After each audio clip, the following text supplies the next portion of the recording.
Mac, and we're going to be covering Filipino stick fighting today in this tape. We have different varieties of sticks, and the main concept I want you to remember is, regardless of what the stick looks like, the size, the diameter, the weight, you're going to use it the same way. These principles are interchangeable with all weapons. Most sticks we like to keep about 1 fist length for the butt of the weapon. That way we have a weapon on both ends of the stick. Regardless of weight, this baseball bat's heavier, obviously, you can still treat it the same way. The stick is a little bit lighter, same thing. The motions are slightly different with the weight of the stick. Everything with the stick is interchangeable with the blade. This is the first thing you have to understand. All of the motions are interchangeable, regardless if it's a blade, a stick, or empty hands.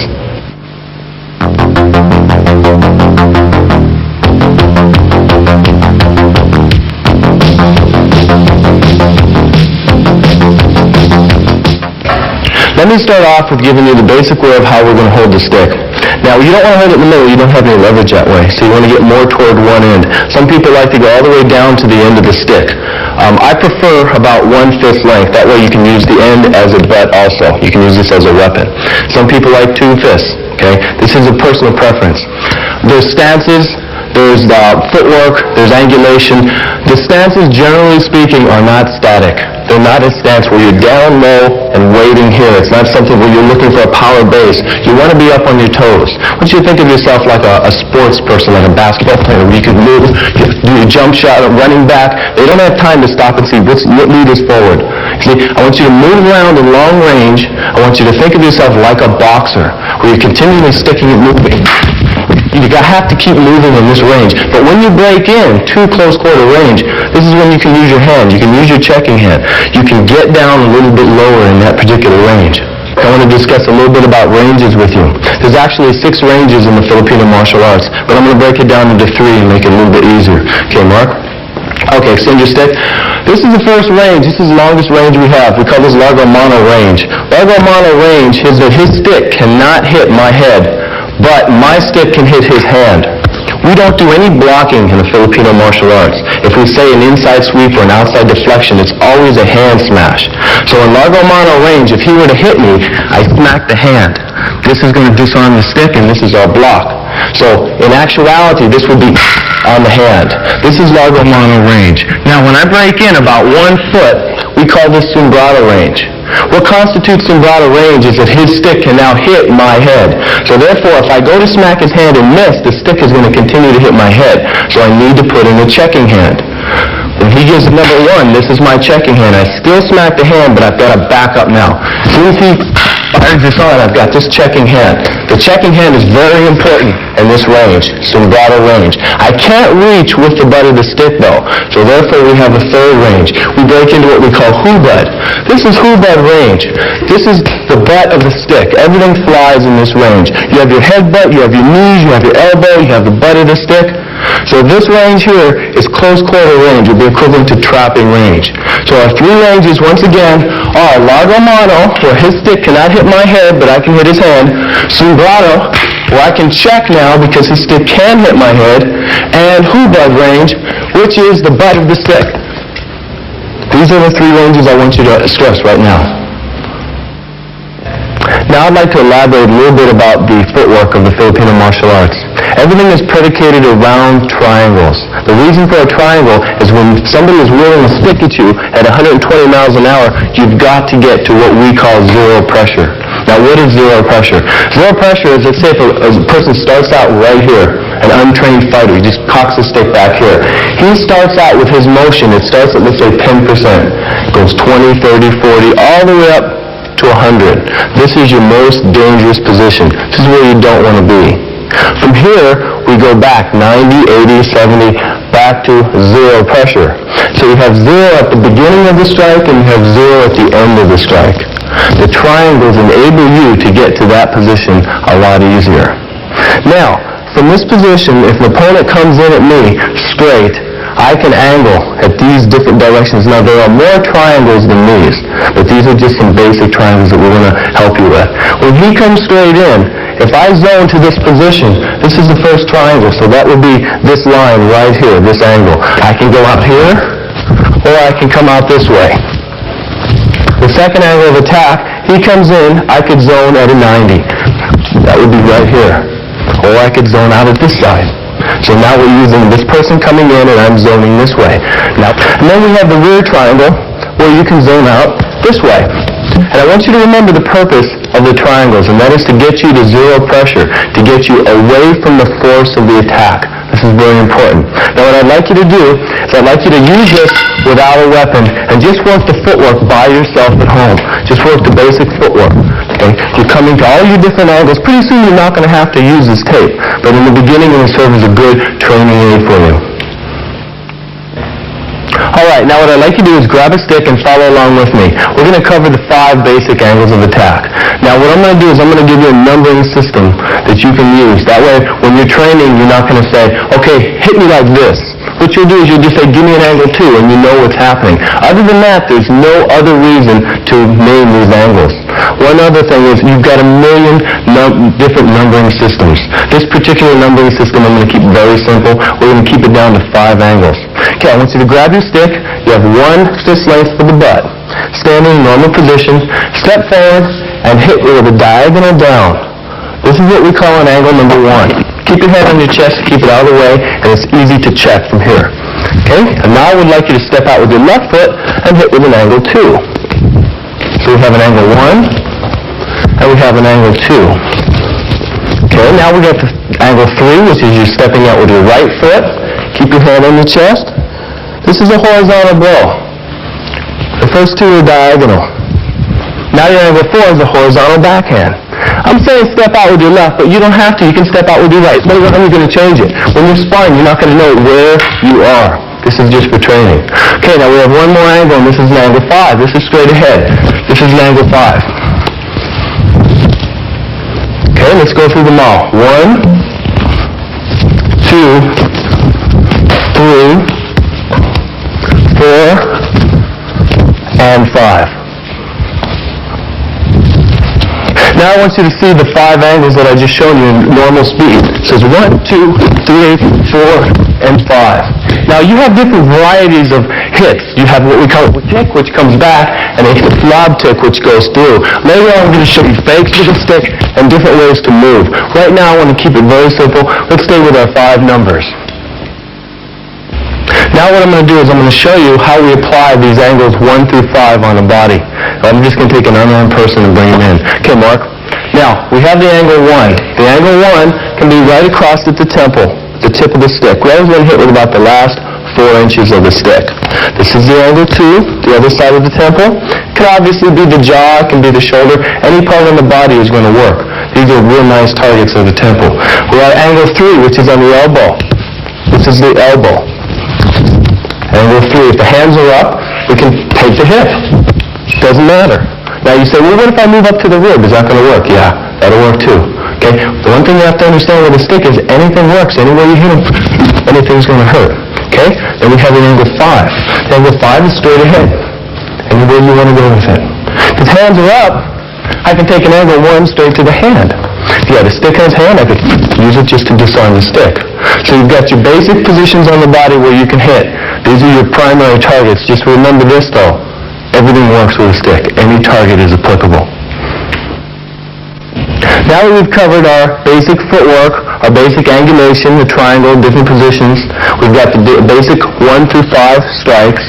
We covered the different ranges. What I'd like to do is I'm going to give you some drills to do in each one of these ranges. We're going to start out slow, and we're going to work our way up. First range we're going to cover is largo mano range. Remember, largo mano range, he can hit the hand, but he cannot hit the head. So they're outside of range of each other's head. Now, these drills are all for basic coordination. These are drills to develop coordination. Think of a football player running the tires. You would never run tires in a game. It's for coordination. So keep this in mind. Okay, let's bring you guys in. Now, we're going to take this 3 angles. Remember, you've got a lob tick, which follows through with the strike. And we have a tick, which comes back. So what we're going to do is we're going to be integrating these 3 hits. Okay, start in. Give me number 1. Okay, number 1. Stop. Okay, now pull through. Now, low backhand. This is the tick. Back it up. And high backhand. Good. Again. 1, 2, 3. 1, 2, 3. And of course, we're going to add footwork to this drill. So what I would like you to do is look at this one more time slow, and then we're going to go normal speed. Ready? Slowly. Go. Again.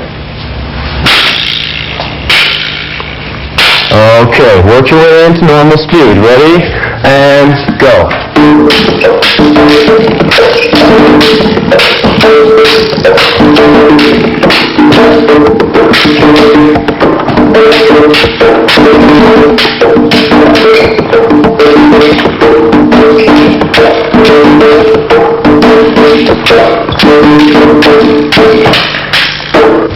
All right, now, the reason for the drumming is in traditional Filipino martial arts, the training method, they use the kunga. What you do is when you're hearing that beat, you're hearing an accent, your body is moving to the accent of the drum. It gets you to be a little bit more alive. You don't have that static footwork. Okay, so if you have any sort of percussion, you want to play Santana or whatever in the background, it's going to help. We crank up the music when we train. It's up to you. You do whatever you feel best. Now we're going to take you through another Lago Mano drill, and this is very similar to the last one, except we're going to go with a high backhand this time, a low backhand, and a high backhand. So they're the Witik strikes, all three this time. Okay, get in position. Nice and slow. High backhand, lock it out. Retract it. Low backhand. Retract it. And high backhand. And go back. Okay, normal cadence, but nice and slow. Ready? Go. 1, 2, 3. Again. 1, 2, 3. Okay, with footwork on the conga. Ready? And begin.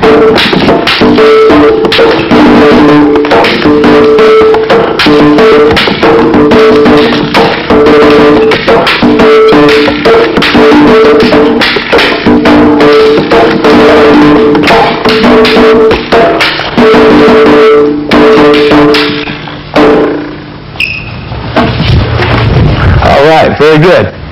Our third and final drill is going to be a high inward, a low, and a high. Okay, ready? Start off slow. High, and a low inward, and a high backhand. Again, high, low inward, and a high backhand. All right, on your own speed. Ready? And go.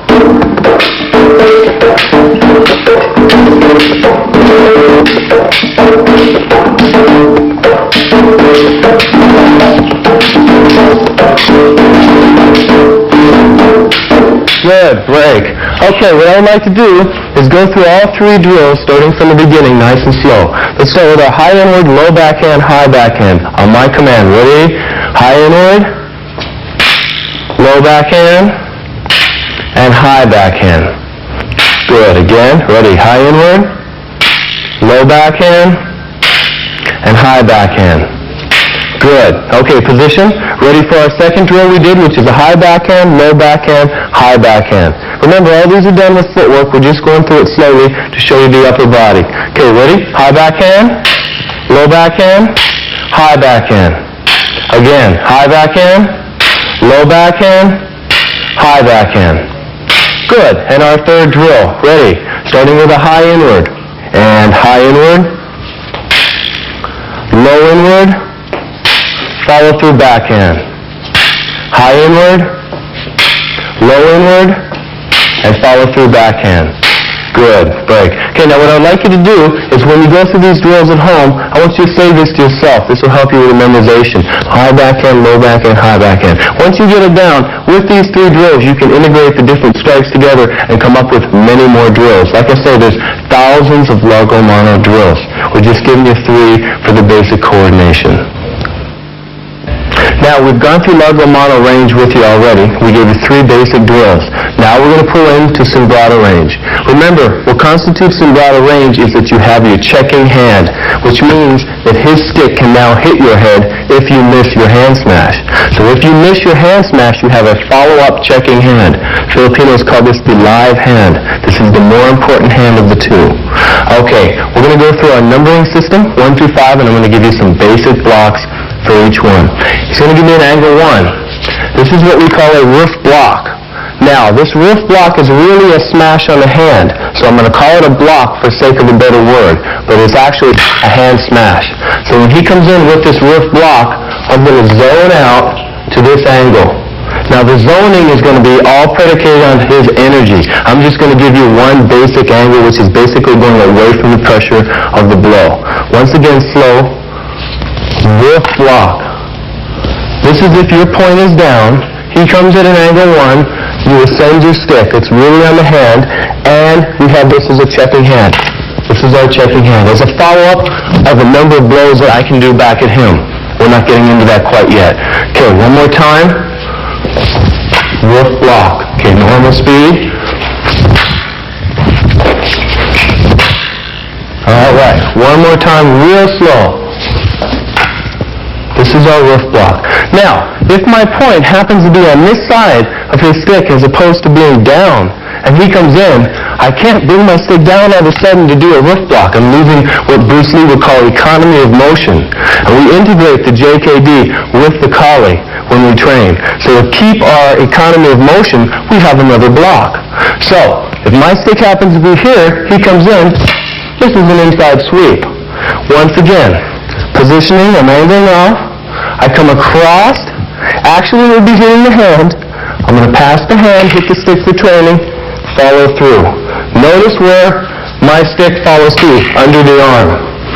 One more time, slow. Again.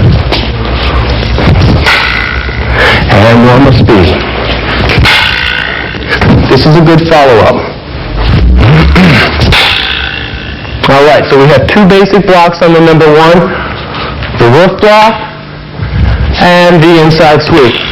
Now we have an angle 2. When the angle 2 comes in, we're going to zone off at this angle getting to zero pressure of the strike. If my point happens to be up, we smack the hand, check, and hit. We call this outside deflection. Once again, slow. The first shot would be a hand smash. For training, you hit the stick. Okay, again, normal speed.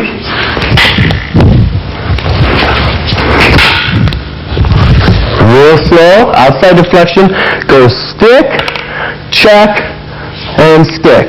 Notice the angulation in the footwork. I'm splitting on the last motion. One more time. Stick, check, and stick. Now, if my point is down, he shoots a 2, I can't bring it around quickly to get that shot in, so we have another block. This is called a shield. What we're doing here is we're just raising the stick up to meet the forearm. Now, would this block be any good out in large amount of range? No, wouldn't be powerful enough. But if I'm in some broader range, I have this checking hand to help me out. So when he comes in with any sort of power, I've got this hand to help. In reality, the stick would be on the hand. This would be a hand smash. So we have two blocks on the number 2 angle. Outside deflection and a shield. Okay, again slowly. Outside deflection if the point is up, and a shield if the point is down. Now we have an angle 3. My point is down, he comes in. This is a low wing block. Notice my angulation. Again, slow. Now, I'm checking on the hand. Reality, this is a hand smash. We're going to smash the hand and check. Normal speed. This is a wing block. Now, if my point is up and that 3 comes in, once again, I can't put my point down to get the shot in. So I have to do what we call a pass. This is a pass. It's just hitting. I'm passing the stick, catching it here and passing so it misses me. As the stick misses me, this is humming at the face or at his hand. So we have two basic blocks against the number 3. A wing block and a pass. Again, a wing block and a pass. Now we have the angle 4. My point is up, the 4 comes in, so we call a drop stick. Real slow, down descending on the hand. All of the blocks are hand smashes. We can hit right on the stick for training. Angle 4 comes in, drop stick. Notice where my body is angling away from this rear hand. If I go in to that hand, I'm going to get nailed. So when I zone, when that 4 comes in, I'm zoning away from that hand. If it comes, I can hit it again. If the point happens to be down on an angle 4, we can do an outside wing block. Whereas on the angle 3, we had an inside wing. On the angle 4, we have an outside wing. Remember, the wing is actually a smash on the hand. We're going to use the stick for training. So on the 4 again, if my point is up, I have a drop stick. If my point is down, I have a wing block. Now we have the angle 5. The thing I want you to remember always about the angle 5 is it's the same as the angle 3, so that makes it easy. When the 5 comes in, if my point is down, I have the wing block. If my point is up, I have the pass.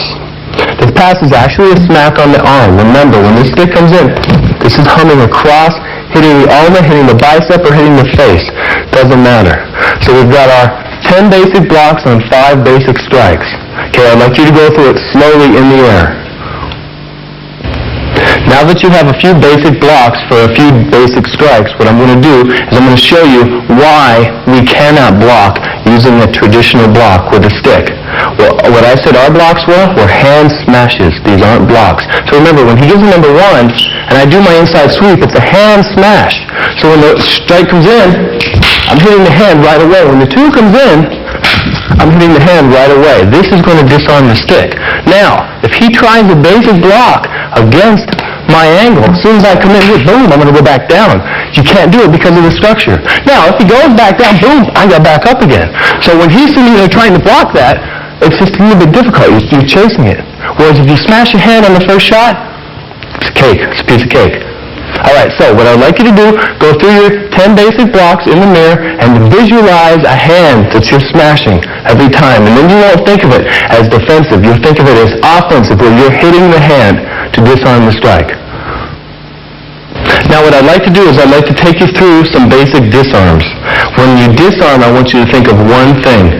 It's always a smash on the hand first. The stick might still be dangling there, and if it is still dangling there, you have a disarm to accompany it. Okay? This is the major point I want you to remember. The other thing is, you never look for a disarm. If you're in a battle with a stick, and if this thing's winging at you 50, 60, 80 miles an hour, the last thing you're going to be doing is looking for a disarm. It'll just happen to be there. If it doesn't happen to be there, you don't go for it.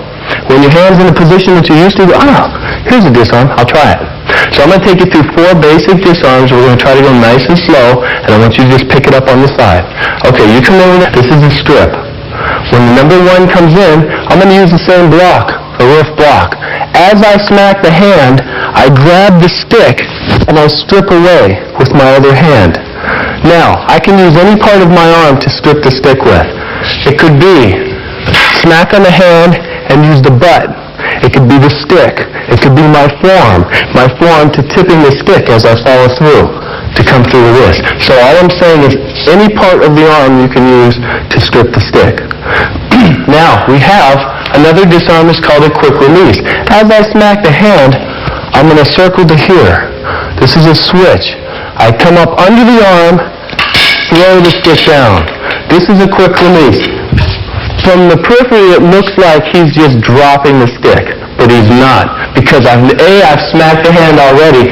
I've come around to here. As I come up, the pressure from me going down is against the thumb, the weakest part of the hand. That's the disarm. Now, the last disarm I want to show you is called a vine. A vine is if you follow through past his stick already. So if he gives the number 1, I've smacked the hand and gone past the stick. I insert mine here. This is when I pull out. That's when I can follow through with double stick. So once again, slow. He comes in. I smack the hand, grab the stick, and insert this for leverage. As I'm pressing down with the stick against the ulna, he has one choice, and that is to let go or take the pressure of this. That's when I pull it away. Now, each one of these disarms can be done with each one of the blocks we showed you. And each one of the blocks we showed you can be done with each one of the number 5 strikes. So it's all integrated. For me to show you every conceivable combination of block, strike, and disarm would be impossible and would take up too much time. So what I'm going to do is I'm going to give you a basic idea of 4 disarms against the number 1, and then I'm just going to show you how they can be applied to to all the 5 different members. So you saw the 4 disarms, a snake, a vine, a quick release, and a strip. Now I'm going to show you these disarms with the other angles. Now, Bill, you give me a number 2. We know an outside flexion already. All I want you to do is insert the checking hand if this didn't disarm it already, and this is our snake. Okay, once again.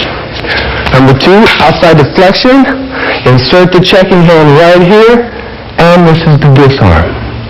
We also have a quick release. We showed you a shield. Bill comes in with a 2, this is the shield. You grab the thumb, peeling it back, stripping the stick down. You can follow through hitting the body from there. Okay, again, slowly. 2 comes in, shield. Grab the thumb, strip it straight down. It's our quick release. Now we have the angle 3 coming in. When the angle 3 comes in, if the point was down, we had a wing block. Right from here, you strip it down, and you can hit the face at the same time. This is a strip against an angle 3. Slow again. And then we showed a pass. The pass on the angle 3 is if my point is up. If my point is up and he fires a 3, when I take it here, I can insert my hand here and quick release it this way, aiming to the knee or to the groin. Okay, again, he comes in with a 3, I smack it here, grab the stick and aim where I want to fire the stick. That's our quick release against the 3. When the 4 comes in, if the point was up, we have a drop stick. As the drop stick comes in, smacking the hand, I have a snake. This is my snake disarm, stick would fly this way. If the point was down, we have a wing block. From this wing block, I could do the snake, or from this wing block, I could do the quick release, or from this wing block, I could change positions and do a step, hitting this way. So like I say, from each angle, you have different disarms. And if you remember, the 5 was the same as the 3. So when the 5 comes in, I have the wing block, I have the strip. If the 3 came in, I have the wing block, I have the strip. It's the same thing. Now the other thing I want you to remember is for each disarm, there's a counter. And for every counter, there's a counter. So for example, Bill, you're going to do a vine against an angle 2. Smack, insert, and turn, okay? This is the vine, and this is his insert. I'm going to grab it here with back fist and take them both. That's one counter. We'll go again slow. I feed you 2, outside of flexion, smack. I drop the stick, I quick release. Second counter. I feed you 2 again. Outside the flexion, as it comes around, I grab the stick, and this is the thumb pinch. And the last counter, I come across, I drop the stick here, and I insert this for my snake. Like I say, every counter has a counter. Why so many counters? Why so many disarms? To teach sensitivity. That's the attribute that's going to make it work for you. Now what I'm going to do is I'm going to take the basic blocks, the basic strikes you have, and I'm going to put them together with a flow pattern. We call this Sumbrata. Sumbrata is an intermediate range, but the box pattern that we have is a pattern that teaches you a sort of continuity. It teaches you how to flow back and forth. Now this pattern is made to be broke, as of all patterns should be broke. This pattern teaches you basic coordination and teaches you counter for counter. So the minute you block, you hit, and the minute you hit, you block. And this goes back and forth. This counter for counter is going to develop the speed, timing, and reflexes that you're going to need to stick spar or empty hand spar or knife or whatever it may be. Now, we started off with a number 1, and I did a roof block. As I do the roof block, I have my checking hand. In reality, I would hit. This would end the fight, obviously. Now, when he comes in for training, just like we hit the stick for training instead of the hand, which would end the strike, what I'm going to do is I'm going to come back with a hit. When I come back with a hit, I have to let go of my checking hand. If I do not let go of my checking hand, he can't block. So now he's going to come back with an inside sweep.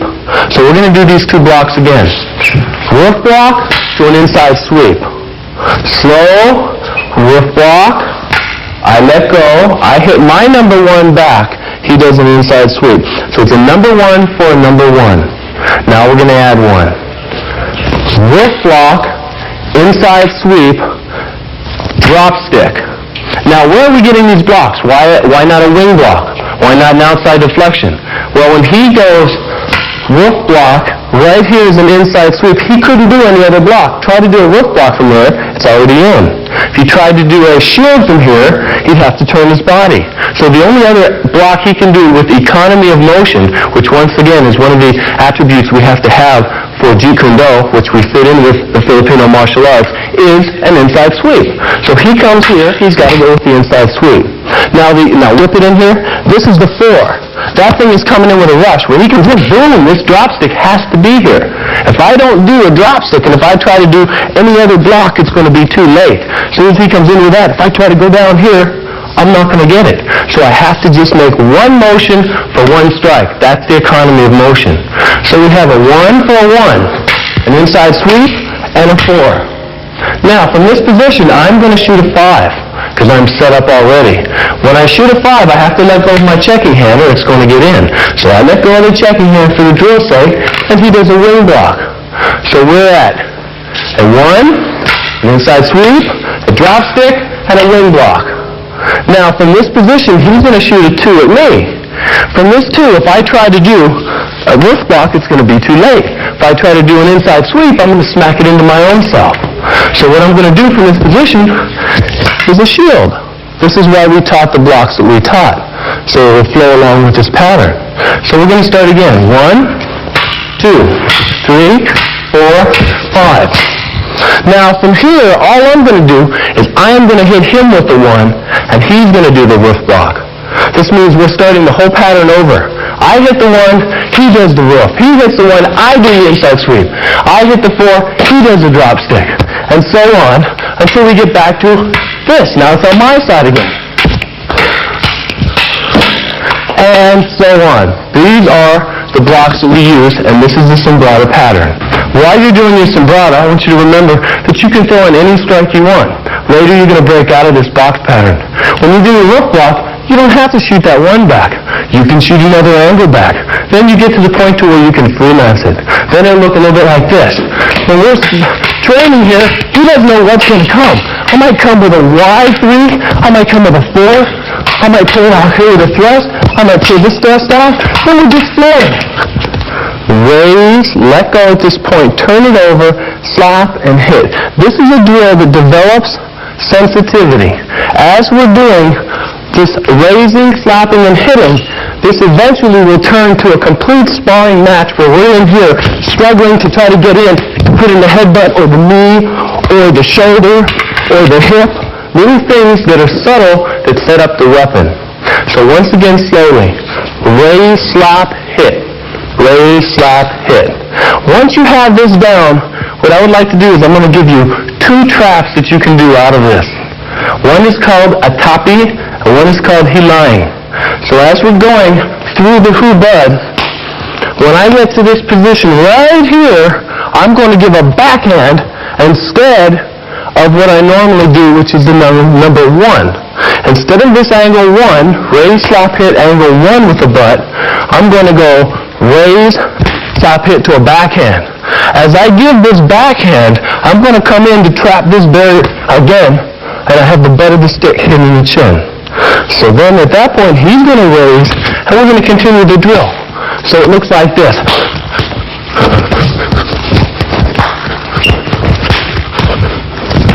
Now, if I feel his energy with his rear hand crossing past center line, I have to pull here to hit. Then I'm going to come back out here. We're going to go through the drill again.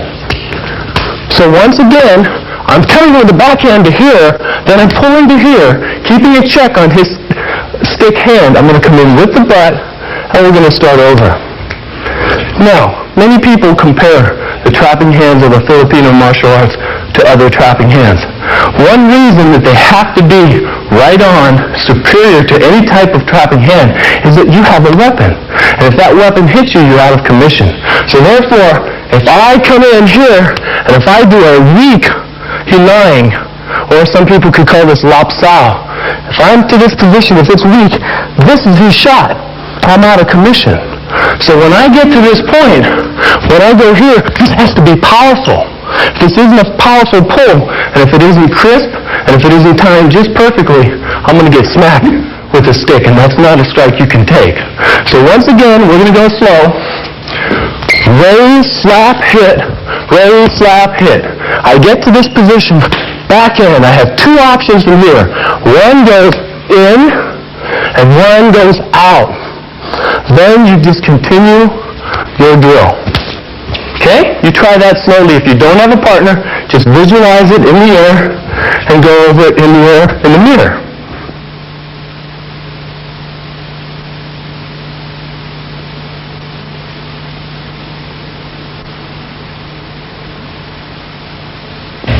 Now, you feel pretty good with one stick. Now we're going to use two sticks. We call this Sinawali. With Sinawali, you have the ability to use your right hand and your left hand equally. What Sinawali develops is coordination, develops timing, develops reflexes, and it gives you a sense of when to put in the half beat. Now, what we're going to do is we're going to give you a variety of different drills to use, and these drills are going to develop all of those attributes.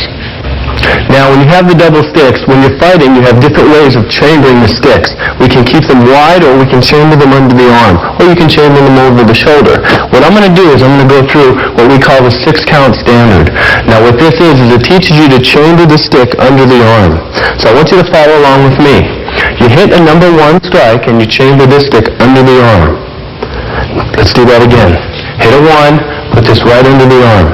Now, you're going to hit a 4 with your left hand, and you're going to chamber this over the shoulder. Now you're going to come back with a backhand. Put this on the chest. So we're going to do this one more time. Under the arm, over the shoulder, and on the chest. One more time. Under the arm, over the shoulder, on the chest. Now that we're here, we're going to do the same thing on the left side. Under the arm, over the shoulder, and on the chest. When you put those two together, we have the 6-count. There's a lot of variations you can do from here. We're going high, my point is high. We're going low, and we're going high. Later on, we're going to show you a lot more variations you can use. Go through this slowly. As you see, there's no stance. You just move around. You feel comfortable moving around without a stance. High, low, high, high, low, high. Okay, you try that. Good. Now do that again. High, low, high, low, high. This is normal speed. Now you can change the angles, all high or all low, or you go high, low, low, or low, high, high. I'm going to go through a lot of variations with you. I want you just to practice high, low, high, high, low, high. Try that on your own. Now with Mark as my assistant, I'm going to apply this. This is a 6-count standard, high, low, high. We go under the arm first. This way we're armed for a low backhand. We go over the shoulder. We go on the chest. Under the arm, over the shoulder, on the chest. Slow again. 1, 2, 3, 4, 5, 6. This is a 6-count. 1, 2, 3, 4, 5, 6. Regular speed. Okay, now, if Mark all of a sudden decides to go too high and one low, I better know how to follow that. So that way I'm hitting it high, high, and low. If he decides to go too low and one high, I better have that pattern in my arsenal also. So therefore, you want to have a variety of different angles to attack. With this, I'm going to take you to the board, and I would like you to look at how we've worked this out. We have 8 basic angles of attack. Each one of these, we have the 6-count standard, which is divided into the right, 3 on the right, and 3 on the left. The one I showed you was a high, low, high, which is number 4. So if you do a high, low, high on the right, you do a high, low, high on the left, and you have standard 6. But there's more than that. So let's just start from the beginning. 3 highs on the right, you do 3 highs on the left. This is heaven. This would be all 6 going up. Now, if you can do 3 highs on the right, you don't have to do 3 highs on the left. You can go high, high, low. So therefore, it just keeps going on. So you match 3 highs to all of these numbers, 1 to 8. Then we go 2 to 8, and so on. So what you have is you have 8 times 8. So what we've got here is 64 variations. Now what I'm going to do is I'm just going to show you a few of these variations. We're not going to go through all of them. Okay, Mark, I'm just going to pick a few numbers arbitrarily and we're going to do them. Let's do 2 and 5. That would be high, high, low, and low, low, low. High, high, low, low, low, low. Okay? 4 and 6. High, low, high, and low, high, low.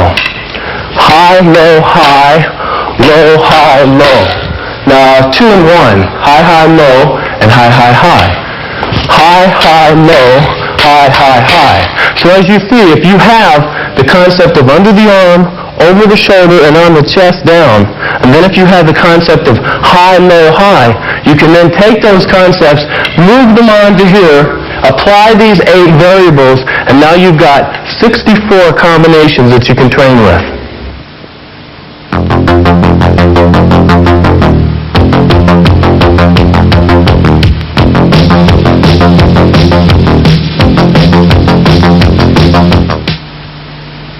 Now we come to full contact stick sparring. I want you to notice the different ranges we're going to be using here. They're going to have long range, largo mono.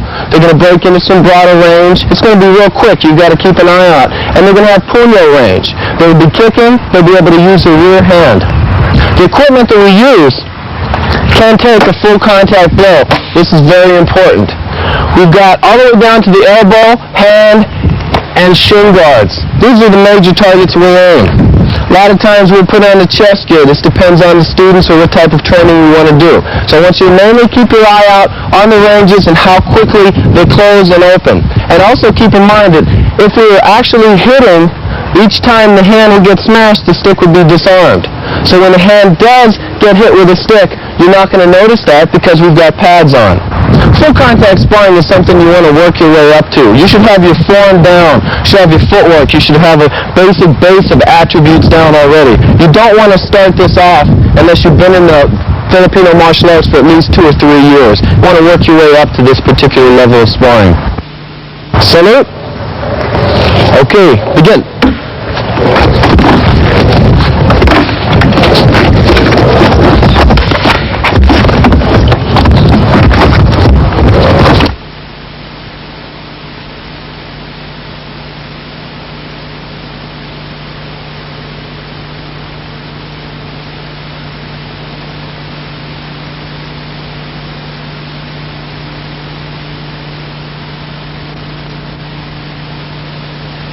Okay, go. Time.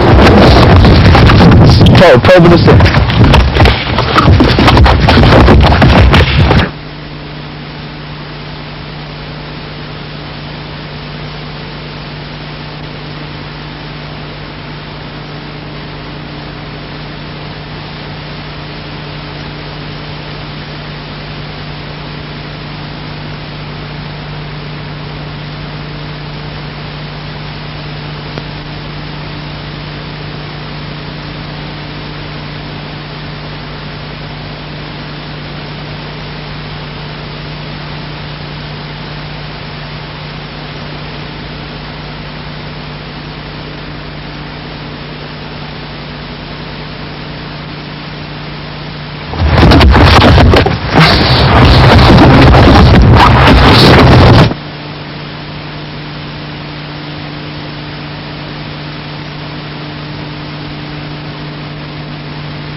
Lighter, stay in.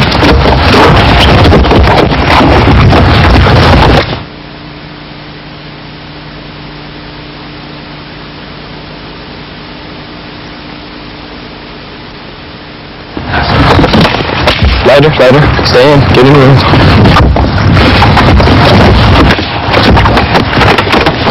Break, good.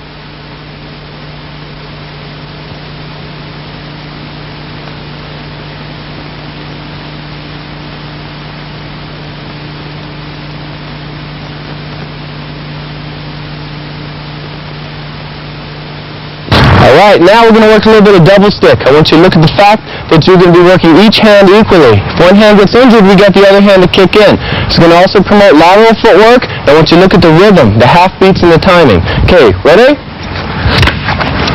Go!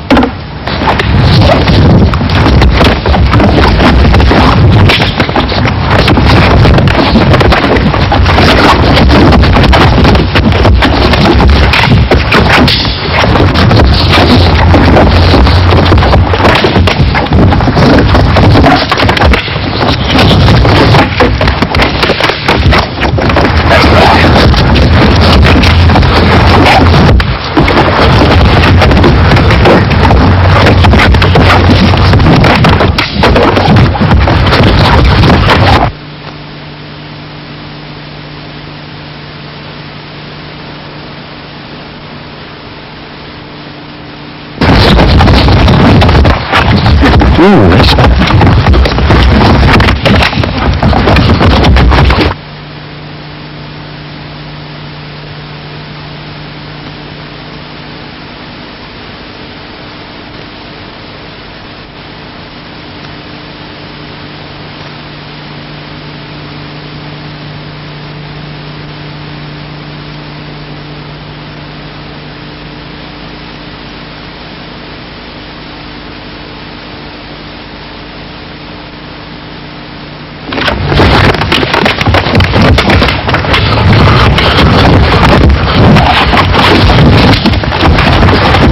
break.